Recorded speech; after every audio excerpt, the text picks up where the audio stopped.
Ladies and gentlemen, it is night 2 of the NBA draft. We are a pick away from the Cleveland Cavaliers being on the clock. And these last couple of picks right ahead of Cleveland have been pretty treacherous if you have been following the guys that particularly I like here in this draft. We saw Kobe Bryant go at number 41 over the last couple of picks. We've seen some other guys that I think are pretty good fits for Cleveland, like Maxine Raynaud, Jameer Watkins, Brooke Barnsheimer, Amari Williams, all go in the selections before them. However, there are still some players available on the board that I think make a lot of sense for the Cleveland Cavaliers, even if they weren't my top choices entering the night. But a couple guys just to keep an eye on here for Cleveland. We still have a pick before they're officially on the board. Memphis is on the clock now, even though I have no idea who that pick actually belongs to.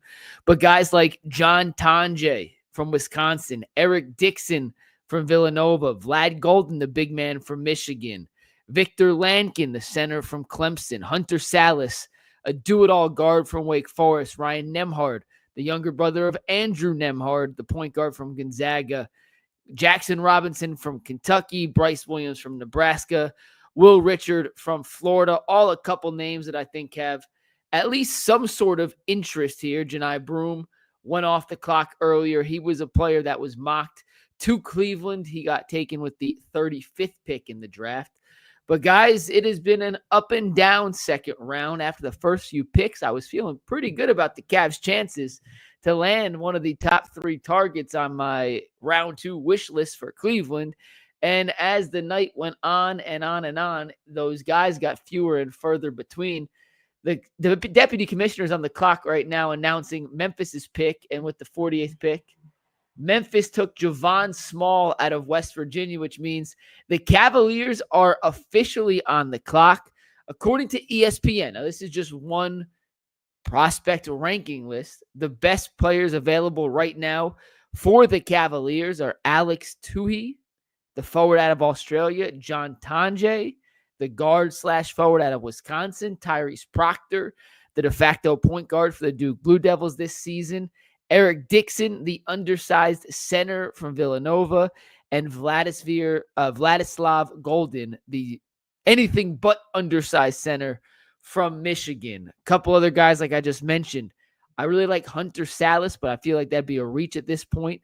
If Kobe Altman wants to go with the best pure point guard left on the board, that would be Ryan Nembhard, who is undersized but led the country in assists this season. I like Bryce Williams out of Nebraska, the 6'5", 6'6" guard, averaged 20 points a game, a capable three-point shooter, but not that athletic, not great physical tools, not that explosive. I'm not sure if it translates.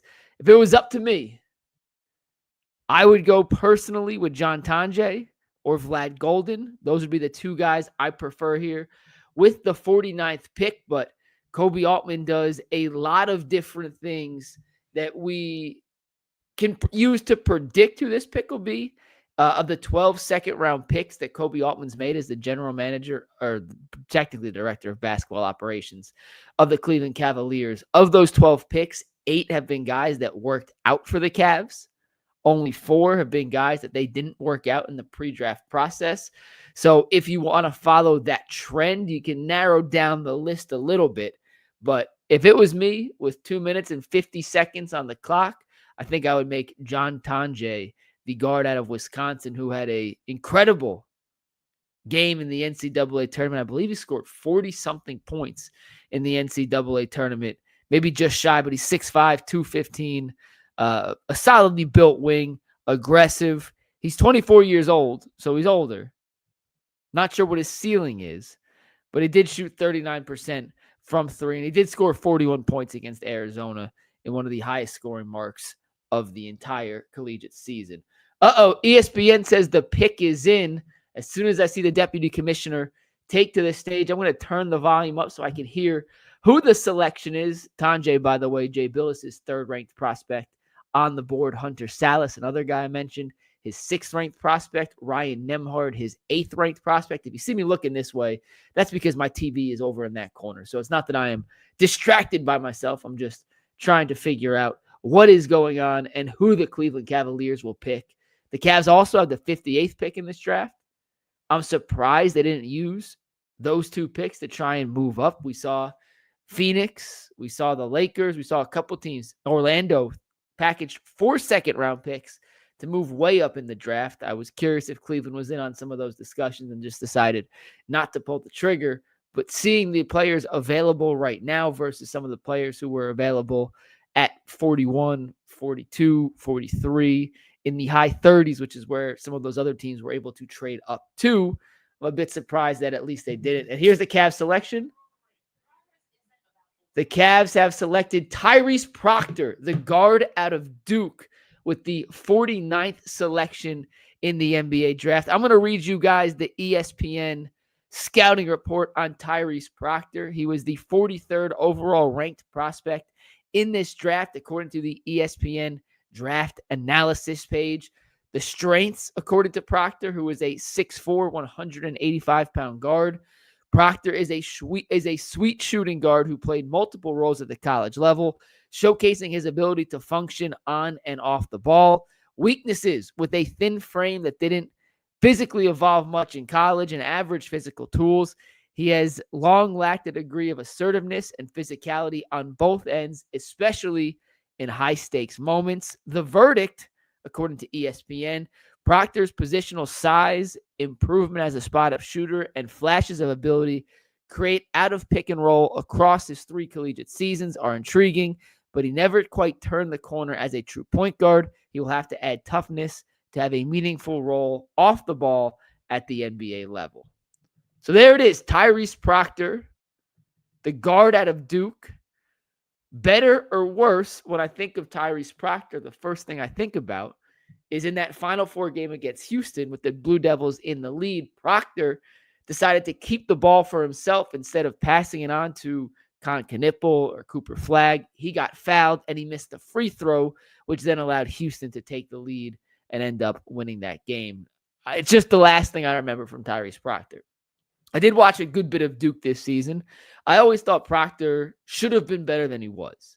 Now, I'm going to have to do a deep dive. He wasn't someone I had circled on my list. I'll be honest, I didn't love him at Duke. I thought he was outshined by some of the bigger names on the team, which, look at the draft status of 3 of those guys. 4 of them have already been selected: Sion James, Cooper Flagg, Con Knipple, Malawak, the big man. So he had to play a certain role to fit in with those guys. He was the veteran leader on the team.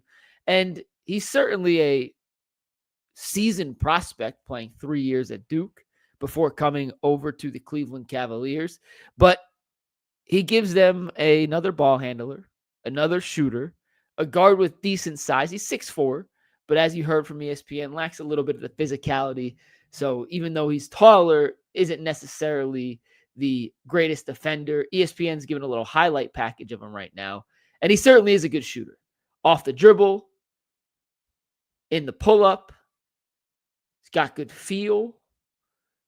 He's no stranger to taking big shots. I would love to see him make bigger shots. Not a great free throw shooter, which is always a bit of a concern for a guard. You want him to be an elite free throw shooter. I'll look up the exact numbers right now, but I do not believe he was an elite free throw shooter throughout his collegiate career.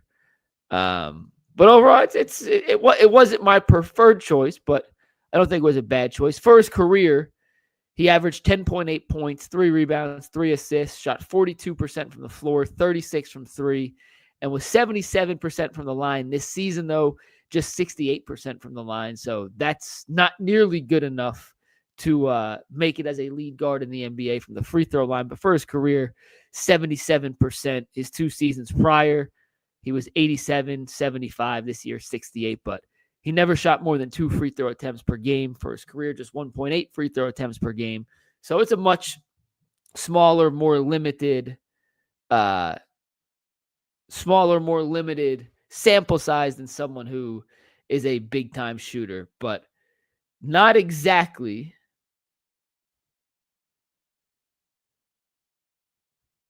excuse me, I got a text I had to read. Not exactly a pick that's going to cause the fan base to go crazy, but also I don't think it's a bad pick. The Cavs needed another ball handler, We don't know the certainty of Ty Jerome or Sam Merrill coming back. We saw what happened in the playoffs when Darius Garland was hurt. Ty Jerome wasn't playing up to standard. Sam Merrill wasn't capable of breaking Indiana's press. Isaac Okoro was able to break the press a few times, but at the end of the day, they simply did not have enough ball handlers. And when you look at Tyrese Proctor, you add him into the mix with Craig Porter Jr., and if they bring back Ty Jerome, then him as well into a 3-guard kind of competition for that backup and secondary backup point guard spot. Is Proctor better than Craig Porter Jr.? I mean, maybe he can be one day. I kind of like what Craig Porter Jr. brings to the table more than I like Tyrese Proctor. But at least he's a guy with some size, a good shooter, gives you a little more offensive flexibility and spacing than a Craig Porter Jr., even if he's nowhere near the defender that Craig Porter Jr. is. And frankly, I don't think he's the distributor Craig Porter Jr. is. So I'm going to read some comments real quick. Let's get some of your guys' thoughts on the Tyrese Proctor pick. And then we will get ready for the 58th pick, which is now just 7 picks away because the Knicks just made their selection. They took Kobe Sanders out of Nevada. But let's see what we got. Die to Live says, great, we drafted someone who fades to black when the stakes are high. Black Dog 5 says, drafted another mouse. He's 6'4". He's not a mouse. So Thomas said, why a guard? A, you can never have enough guards. B, at this point of the draft, if they thought he was the best player available, you take the best player available. I mean, in the second round, the likelihood of any of these guys becoming a big-time contributor, especially right away, is incredibly low. I mean, hell, Jalen Tyson was the 20th pick in last year's draft, and he could barely crack the Cavs rotation. This is a guy being taken 29 spots later than where Jalen Tyson was drafted last year. So I wouldn't expect whoever they took to be an immediate rotation guy for Cleveland. So if they like the upside, then you take the upside right there. Edwin Taylor said, no big man again. Mr. King, another small guard. I don't think he'd be considered small. He's not a big guard, but he's certainly not 6'1", 6'2". KW Outdoors says, who gets dumped, Ty or Sam? I don't think they have the money to bring back both. So I think it's either or, I think Ty Jerome's the priority. Sam would be a little cheaper, but I would guess if it was up to me right now at 9:53 p.m. on Thursday, June 26th, I would guess that Sam hits free agency. The Cavs re-sign Ty Jerome. Let's see. KW said, I just wanted the tallest guy available. Evan419 says he's 6'5" on a bad day. So the one thing about Proctor is he's listed at 6'4" on ESPN. He's listed at 6'5" on Pro Basketball Reference. He has kind of a mini afro, so I wonder, depending on what they were measuring, exactly had. So Creative Juice says the Athletic mock had him going 37th to Detroit for what it's worth. Die to Live says can't hit free throws, makes poor decisions. Ricky Davis 2.0. Evan419 says 21 years old. He joined Duke really early. That is true. He came straight out of an Australian basketball academy. His high school on Pro Basketball Reference is listed as NBA Global Academy, meaning he took the unconventional route. Matthew Gerber says, I love the pick. Elliot Clausen says he can't be a ball handler with those free throw stats. Dog B says better take anyone over 6'10" with the next pick. Thomas says guessing he will be with the Charge. Yeah, I would assume he starts the season with the Charge. Guys like this, they need reps, and he's just not simply going to get reps at the NBA level with all the guards they already have. So I think Proctor and whoever they take with the 58th pick, if he's not a draft and stash guy, would start next season with the Charge, who, by the way, got a brand new logo. I'm not sure if you guys think you like the logo or not. I actually do kind of like it. I've never seen a G League rebrand without completely changing the name of the team, but I like the new logo. Let's see. KW Outdoors says you have to take a big with the next pick. Adam Baker says 41% threes and a ball handler. Nice.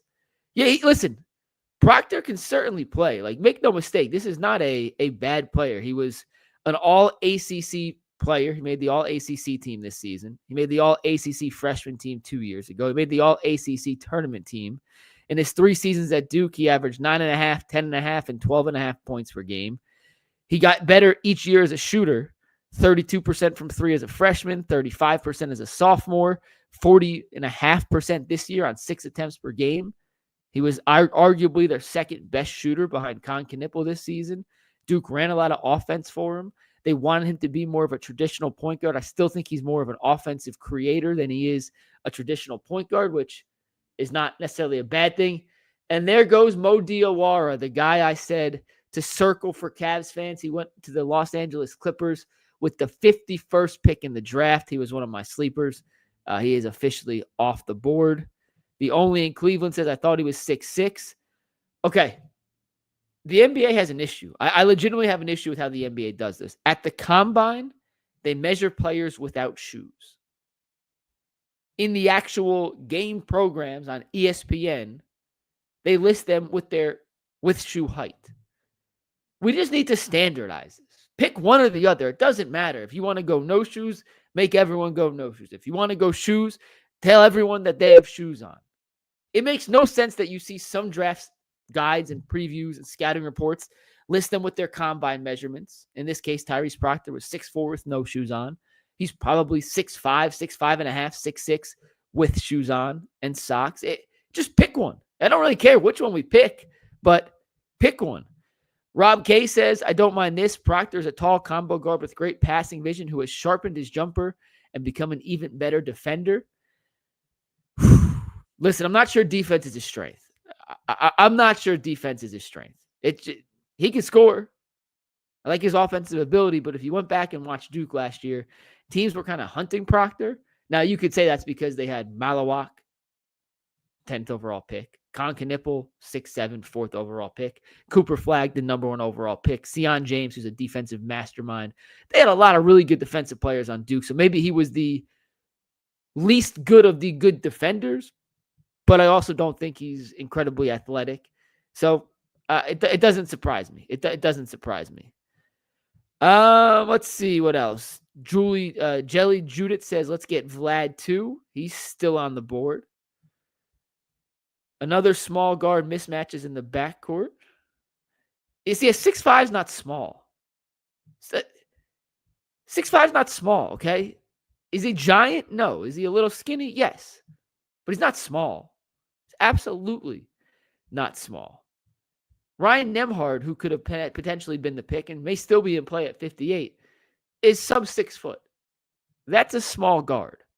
Proctor's not big, but he's certainly not a small guard. What's some of the reaction of this on Twitter? I have yet to see any Twitter because I was clearly talking to you guys. Let's see what my guy Lucas says over at realcavsfans.com. He says, Kobe keeps up his trend of younger players. Proctor, less than 21 and a quarter years old. He also tends to like higher level recruits at the guard spot. Proctor was in the 97th ranked percentile of recruits. 88% of his picks have been all conference players at some point. And Proctor, for being 6'4", 6'5", 6'6", whatever the actual height is, he has a 6'7.5" wingspan. So he's got longer arms than he is necessarily tall, which I always appreciate in a guard, especially if you don't have elite height. Proctor, he was valued higher for the record. So everyone who says it's a bad pick, we'll find out. It's so hard to evaluate second-round picks, good or bad. But consensus-wise, he was a top 40 prospect. The Cavs got at number 40, so you could look at it in that sense. I'm kind of meh on the pick. I'm going to be totally honest with you. I don't love it. I don't hate it. My initial thought is that he's basically your Sam Merrill replacement. So if you're willing to lose and accepting the fact that you're going to lose Sam Merrill in free agency because you can't re-sign Ty Jerome and Sam Merrill, then you just drafted a guy who you think in a year or two could maybe be Sam Merrill. And when we did my top 5 players I wanted the Cavs to draft before this draft, like we did it on Wednesday on UCSS, I had Kobe Bryant, who ended up going 41 as my number one prospect. Why? Because I thought he could plug and play in Sam Merrill's role, expecting the Cavs to lose Merrill in free agency. I certainly like Bryant more than I liked Tyrese Proctor. I like John Tonje more than I like Tyrese Proctor. But that doesn't mean Proctor can't be good and can't fill that role. What you got to look for in a second-round pick, if you're not going to do a draft and stash guy, is does player X have one tangible NBA caliber skill that we feel confident can translate from college to the pros? And I'm assuming Kobe Altman looked at Tyrese Proctor, and if nothing else said that jump shot will translate. I'll take his word for it. Comes from a high pedigree, a successful high school developmental program, 3 years at Duke under John Shire. They've certainly produced their fair share of high-quality players, but we'll see. It wouldn't have been my first pick, but I don't hate the pick. I understand where Kobe Altman's coming from. I understand the hole and the need that a Tyrese Proctor could fill, especially if Sam Merrill does not return. And then if Ty Jerome doesn't return, then you have a shortage of ball handlers, and that's where a guy like Proctor comes into play. Let's look at the next couple of picks here for the Cavs, because Utah is about to make their pick at 53, which means Cleveland is just 5 picks away from making their second and final selection in this 2025 NBA draft. According to the ESPN, let's see who Utah takes. Their pick is in right now. The deputy commissioner is at the podium, and they took John Tonje, the guard from Wisconsin I was just referencing. So he's off the board at 53, which means according to the ESPN draft tracker, and that's just one, there are plenty of different player rankings you can look at and figure out who you like best. The top 10 players remaining with the Cavs 5 picks away are Eric Dixon from Villanova, Vlad Golden from Michigan, Lachlan Ulbrich from Australia, Victor Larkin from Clemson, Dink Pate, the Mexican City guard, Hunter Salas from Wake Forest, RJ Lewis from St. John's, Ryan Nembhard from Gonzaga, Chucky Hepburn from Louisville, and then 2 Alabama players to close it out in Mark Sears and Grant Nelson. Mark Sears was an All-American, the lefty that plays a lot like Jalen Brunson. Not sure if he has a Brunson-type NBA career ahead of him, but if you watch Mark Sears in college, he certainly did look a lot like the Knicks' leading scorer. Out of those guys, the 3 names that I like the most, I like Hunter Salas. I just think he has a way to make a living in the NBA as a role guy. Nothing special, but he is thin at only 185 pounds, but he's 6'4" with a 6'10" wingspan. Fearless offensively. He shot 41% from 3 2 years ago. It dropped to 28% this year, 33% for his overall career, but he's just a gamer. It's a guy that in big moments made his best plays. They took a guard already, so I would say Vlad Golden, the 7'1", 255-pound center from Michigan, at this moment would probably be my preferred pick for the Cavs. I would not have minded if Cleveland took him with the 49th pick. If they could get him at 58, even better. But he is a giant, man-made, 255-pound, rim-running, shot-blocking, kind of, I don't want to say badass, but enforcer. Like, no one really messed with Vlad Golden over the course of his collegiate career. He was on that FAU team that reached the Final Four 2 years ago. He transferred to Michigan. They made a Sweet 16 this year at Michigan. And Bryce Williams is still on the board. If they want to go with another wing, the 6'6" guard out of Nebraska can really shoot the 3 ball. Not the most explosive player in the world, but he certainly could play. We still got a few ways to go. I wish I had someone else to hop in here with. I wish Tyvis. Let's see what Tyvis is doing. Hold on. Let's see if I get Tyvis in here real quick. Just texted Tyvis. We'll see if we get Ty in here. But no, Vlad Golden right now with 5 picks left would be my guy. Indiana's on the clock right now. They have Andrew Nembhard. I think they'll take Ryan Nembhard, his little brother. Tyrese Halliburton's out for the year. They need a point guard. I mean, they have a bunch of guys that can kind of fill in. You have McConnell. And I'm not saying Nembhard would play right away, but you never know. Another guy that can help. Led the country with 10 assists per game this year. I'm looking at Jay Billis's top 10 list. He has Nembhard as his 4th best player available. He had Hunter Salas, the guy I like, as his 2nd best player available. Bryce Williams, his 7th best available player, Dink Pate, at number 10. RJ Lewis and Mark Sears round out his top 10. Guys, let me know what you think in the chat. The Tyrese Proctor pick. Give me a grade. A, B, C, D, F. We'll read some comments, but A, B, C, D, F. Let me know what you guys think on the Tyrese Proctor selection. The Cavs took the Duke guard with the 49th pick in the draft. I'm guessing he starts in the G League, but who knows? Could show out in training camp. If Darius is hurt, that opens up another spot early on for Proctor to potentially get some minutes. And it certainly feels like the Cavs had a plan going into this, that they didn't feel like the gap between the mid-30s and where they were selecting at 49 was that drastic.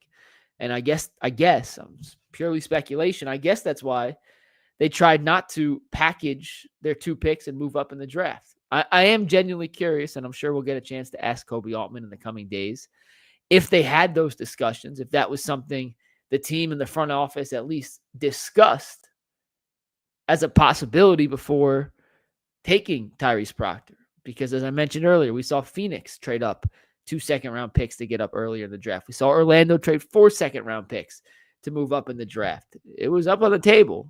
2 second-round picks were able to get you 10, 15 spots higher in this second round. The Cavs decided not to do it.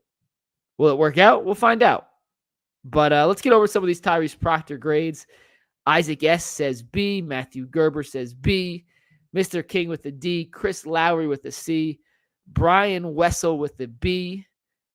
Bra Antonio with the D. The Pigeon with the B. DJ Lord Jazz with the C. We have a B here. B here from No Bev. A D from Eric Clausen. K Dude with the B. KW Outdoors with a C. II with a C minus. Creative Juice with a B. Thomas with a C. Drama City with a C. Brett C minus. Where's the toughness? G Boogie B plus. Tyracon 5. Taylor Carter, by the way, the pick out of Liberty for the Pacers. Black Dog 5 with a C plus. Jason with an F. Artie Castro with an A plus plus plus plus plus.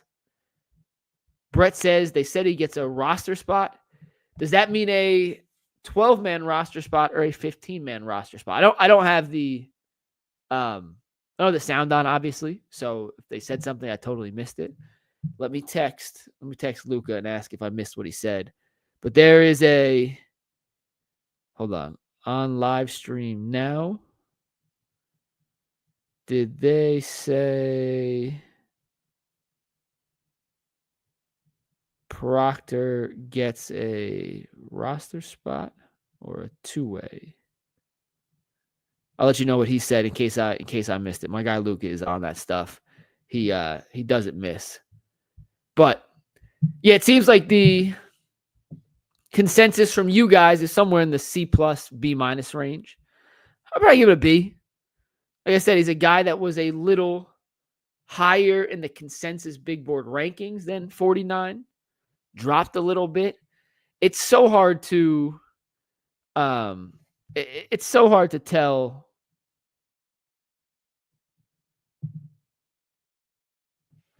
Sorry, I'm reading text from Bull. He's asking me about this guy. Tell him to tune into the live stream. Hey, listen, consensus in the second round is useless to look at. Every team values players differently. Once you get past that top 15, top 60, let's say top 20 just to be safe, there's no real consensus.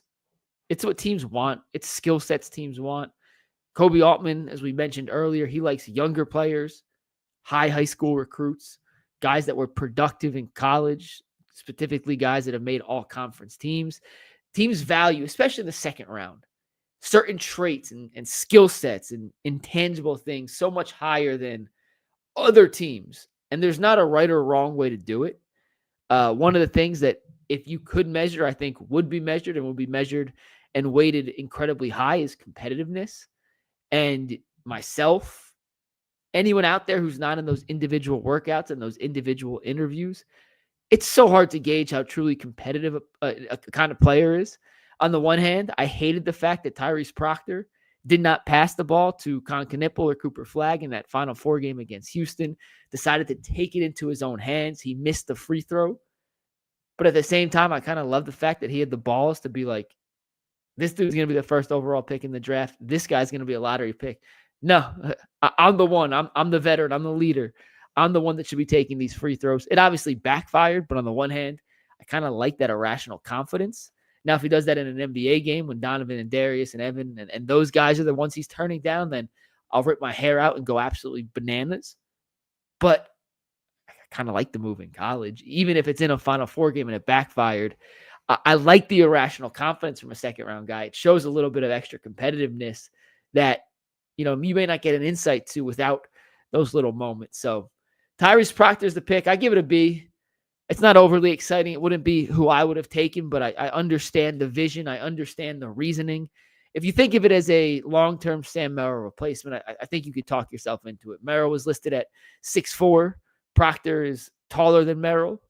He's got a longer wingspan than Merrill. Will he ever be the caliber three-point shooter Sam Merrill was? Maybe, maybe not, but 40% on 6 attempts this year at Duke certainly says the kid can shoot. He's not going to be coming into a situation where he's intimidated by the moment, knowing that he just played at the biggest stage ever in front of the thousands of Cameron crazies and the NCAA tournaments, all the games they play at MSG, the ACC tournament, 3 years in the NCAA tournament, like I said. So I see the vision. I see the vision. I don't love the fact that physicality is a bit of an issue for him. You talk about Darius and Donovan. If they were going to go with another guard, I wanted to see a guy that had some elite athleticism just to kind of counterbalance the skill sets they already have on the roster. But I'm not sure if that guy was available at this pick. When the 49th pick, you're drafting from a limited pool. You only have so many options. You have to make the best out of what's available. And I'd be lying to tell you guys as I look at ESPN's top available, I'm not sure there's a guard out there. I mean, Hunter Salas is, but he's not a shooter. He's not an offensive weapon. That's simply a defensive pick. I'm not sure if there's a guard out there. Jackson Robinson, maybe from Kentucky. That's like a surefire, no doubt, no brainer, perfect complement alongside a Darius and a Donovan. One guy I thought who could have been if he was available, and I was surprised to see him go so high, was Elijah Martin from Florida, who ended up going 39th overall, the 9th pick in the second round. Cam Jones was a guy I liked as well. He went the pick before, the 8th pick in the second round, and Chaz Lanier, another shooter, not much of a defensive guy. He went with the 7th pick in the second round, 37th to the Detroit Pistons from Toronto via Dallas. That whole kind of confusing, crazy 3-part pick swap that eventually landed Chaz Lanier. So Elijah Martin was a guy, or Micah Peavy, for example, who went 40th, that had they been on the board, I would have been standing up, screaming from the top of the mountains, this guy has to be in a Cavaliers uniform. The physical skill set they bring to the table would have been able to complement Darius and Donovan and given you that pest, that physical on-ball defense that those two don't necessarily provide on a night-in, night-out basis. But looking at who was available when they picked, I'm not sure anyone, frankly, really did that. I like John Tonje, but it wasn't like he did that. I'd be lying to say I know a lot about Talon Peter out of Liberty. Maybe he does, maybe he doesn't. I'd be lying to say I know a whole lot. Kobe Sanders has the size. He's 6'7", but he's got a negative wingspan, limited athleticism, and got torched on defense. Just because you're big doesn't mean you're a good defender. He's a pretty good playmaker and passer, but, Proctor was the 43rd ranked prospect on ESPN, the 37th ranked prospect on The Athletic. He had some fans that got him at the 49th pick. So I do think it is pretty decent value there for the Cavs. And I think long-term, he is your eventual Sam Merrill replacement. Is that this year? Is that next year? Is that ever? We'll find out how quickly he can progress. But he's got a chance. He's got a chance. Cavs are up next, by the way. The Memphis Grizzlies just made their pick, which means Orlando's on the clock with the 57th selection. Cavs are back on the clock with the 58th selection. So let's take a couple more comments here. Paramajut says Kobe's going to die on the hill that small backcourts can win a chip in today's NBA. Nate says, in Kobe we trust.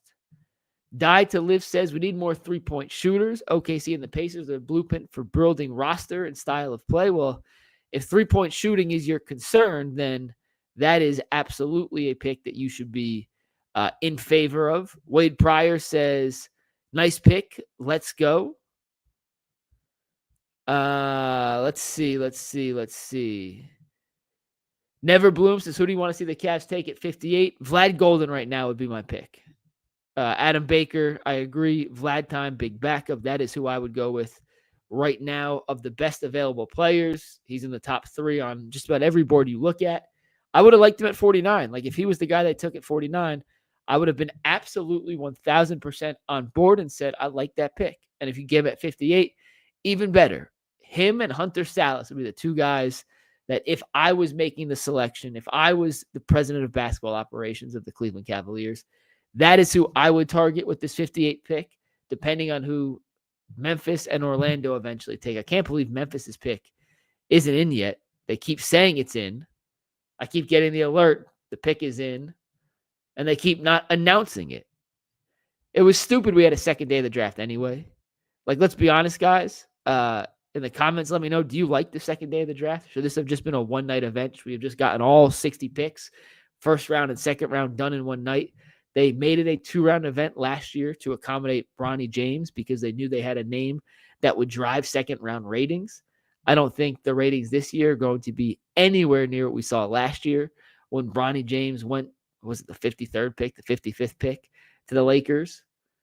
Here comes the deputy commissioner ready to make the announcement on Memphis's pick at 56, taking his sweet old time. Hey, we got streams to do. We got beds to sleep in, man. Let's get this growing. We don't need a 3-hour round 2 after they started the draft 20 minutes late. The draft was supposed to start at 8. They officially went on the clock with the first pick of the second round at 8:20, which is crazy. Like, why do we need 20 minutes to preview what we just previewed all day? Like, we spent all day. The Grizzlies took Will Richard, the guard out of Florida, by the way, who just won the national championship. Richard, not much of a shooter, but an athletic, versatile guard. It's a decent pick. He's super high, super hot and cold. I mean, when he's bad, he's bad. When he's good, he's real good. But that is a complete up and down. But I just don't think we need 2 nights of the NBA draft. I know 60 picks is not a lot. Second round should be 3 minutes each. Let's go boom, boom, boom, boom, boom. Like, keep it moving.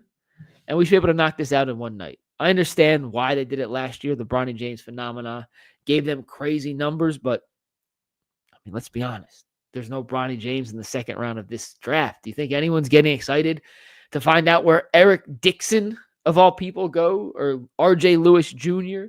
Like, no. It doesn't have the same appeal.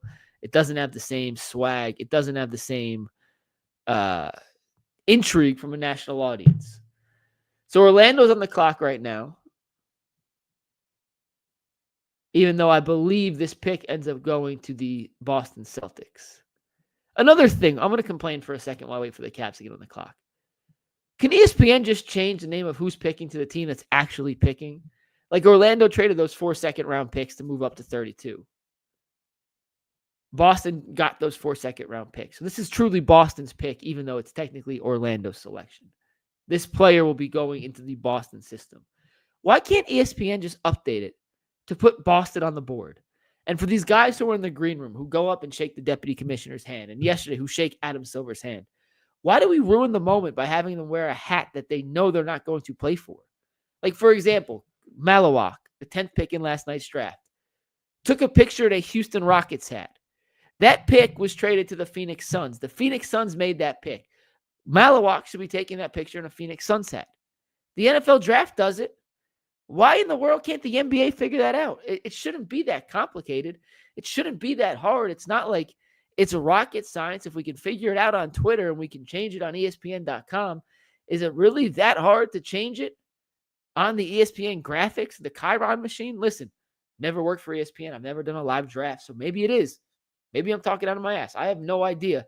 But it doesn't seem like that should be that hard of an issue to change. because earlier tonight I got duped. Kobe Bryant was drafted, and it said it was a Golden State selection. And I didn't have the sound on. I was like, oh my God. They're getting Klay Thompson to pair up with Steph Curry. Now, he's not the caliber of defensive player. He's not the athlete Klay Thompson was, but in terms of just shooting, it's like, oh my, the best shooter in the draft's now joining the best shooter in the history of the world. Only to be reminded that that pick was traded to Phoenix earlier in the night, but they didn't say it on the screen. All right, the Magic are on the clock, and the deputy commissioner is at the podium making the announcement.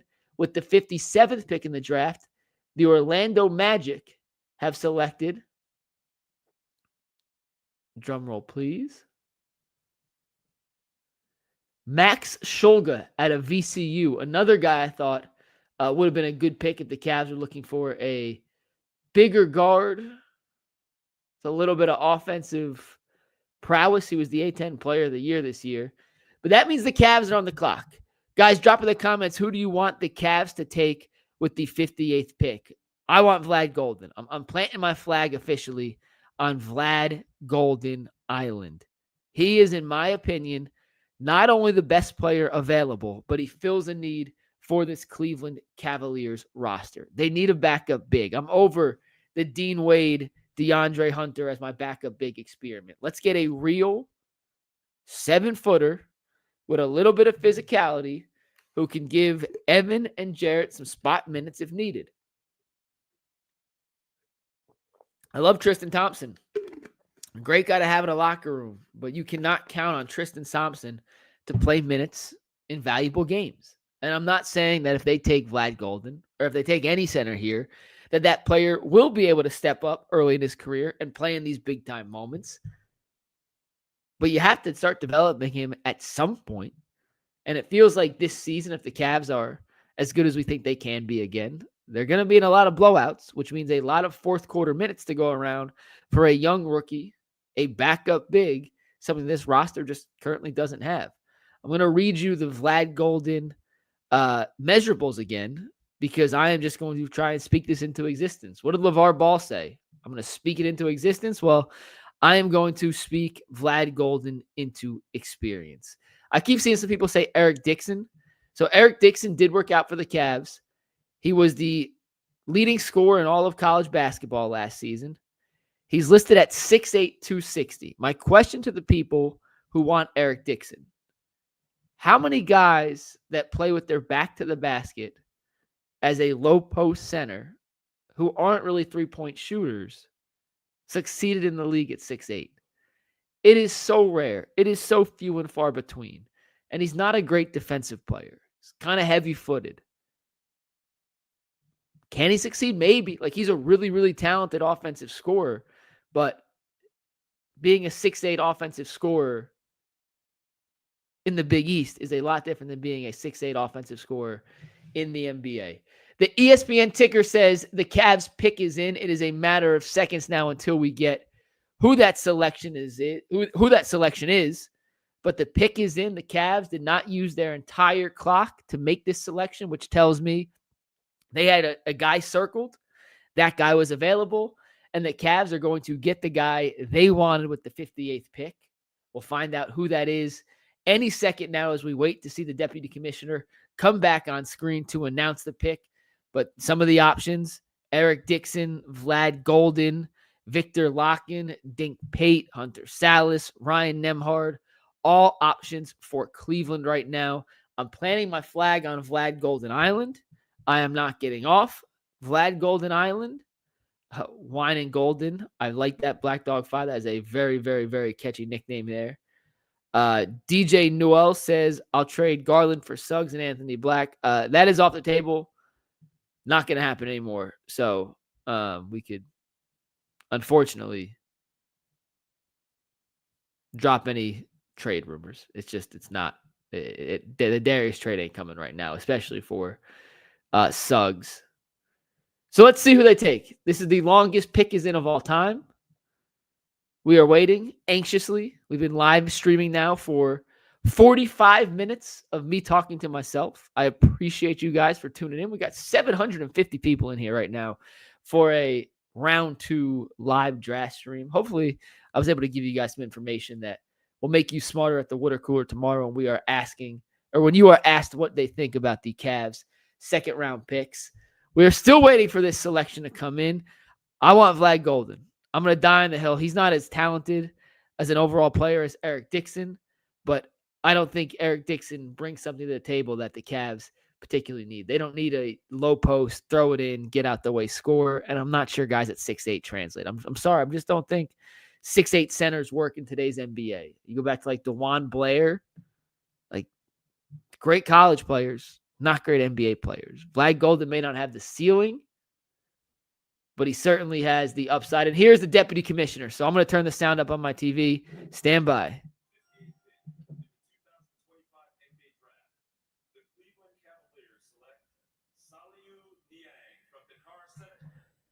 And it ends up being a draft and stash. Saliu Niang is the pick with the 58th selection. He was mocked to the Cavaliers earlier in the draft. He is a 6'8", 200-pound guard/wing from Senegal. I'll read you the strengths, the weaknesses, and the verdicts from ESPN's Jonathan Givony. He was the guy that was mocked in multiple mocks, The Athletic and ESPN, for Cleveland earlier today. So I'm going to text real quick. Let me text my guy and ask about Saliu Niang.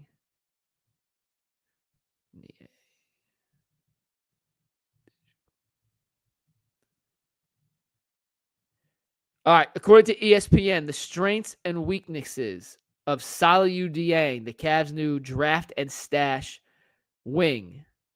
Strengths.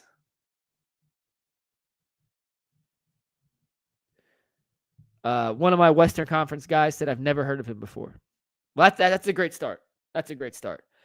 Strengths. Niang is a physically gifted wing on an impressive trajectory who emerged from obscurity and developed into an impactful player in the Italian League and the Euro Cup for Trento. Weaknesses. His offensive profile is questionable as he has little shooting range, hitting 11 threes in 45 games while posting more turnovers than assists. The verdict: Niang's defensive versatility, rebounding, and intensity enabled him to contribute against high-level competition this season, finding ways to contribute on both ends despite lacking significant offensive polish. He'll likely have to find some type of shooting range to have any chance of playing a role in the NBA, but he has the upside to tap into based on the improvement he has shown over the past 2 seasons. A draft and stash guy,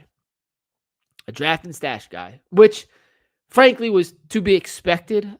With Vlad Golden sitting on the table there, I thought, okay, it's worth taking him because he's a guy that I think could contribute right away.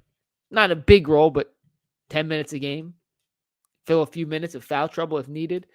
Saliu Niang will not be a guy that is contributing right away. I would be absolutely shocked to see him with the NBA Cavs next season. I'm not even sure if he's a charge guy next season. He may be a draft and stash guy for a couple of years like they did with Luke Travers, who stayed another year in Australia before coming over, or Khalifa Diop, who played overseas before coming over to America. Strengths: physically gifted wing player with an impressive trajectory who emerged and developed into an impactful player in the Italian League. Weaknesses: he can't shoot and he turns the ball over more than he has assists.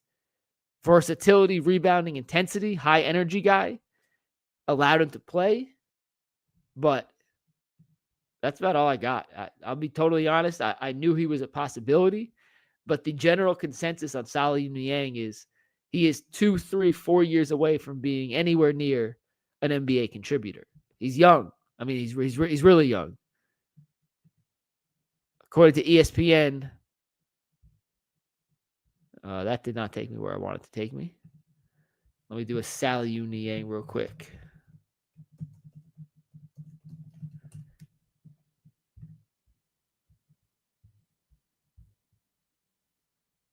He's 21 years old, so young.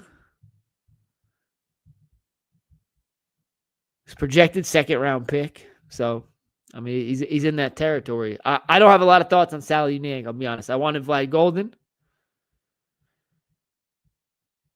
Bull called it. Technically, he read a mock draft, and that's what they had. But yeah, he was. He was the most consensusly mocked guy to the Cavs at the 58th pick, and whoever had that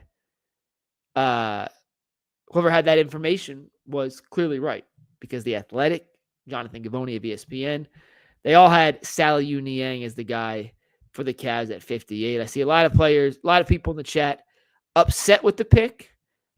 Listen, I would have taken Vlad Golden. I'll be totally honest. I would have taken Vlad Golden. I think he could have played tomorrow. But technically, he is now an undrafted free agent, and the Cavs could still sign him. So we'll see. Before the overreaction occurs, let's wait to see who the Cavaliers bring in as undrafted free agents. That's how they found Craig Porter Jr. a couple of years ago. That's how they ended up getting guys. Was Dean Wade a second-round pick? Dean Wade was an undrafted free agent, one of the two, I forget. But they've done a pretty good job, actually, of turning undrafted free agents into at least G League guys who may one day contribute on the NBA level. So overall, with the 49th pick, the Cavs take Tyrese Proctor. With the 58th pick, they take Saliu Niang. Proctor projects as a Sam Merrill replacement. Niang projects as a draft and stash long-term investment for the Cavs, who could be at one day a long athletic wing that this roster desperately needs, but we are 2-3 years at minimum away from seeing Saliu Niang in an NBA uniform. We'll have more reaction tomorrow on the Ultimate Cleveland Sports Show, but my voice needs a break, and I got to go to bed. So we'll see you guys tomorrow on UCSS. I appreciate all 800 of y'all for tuning in, and we'll give some draft grades out tomorrow morning. I appreciate y'all, and we'll see you tomorrow. Peace.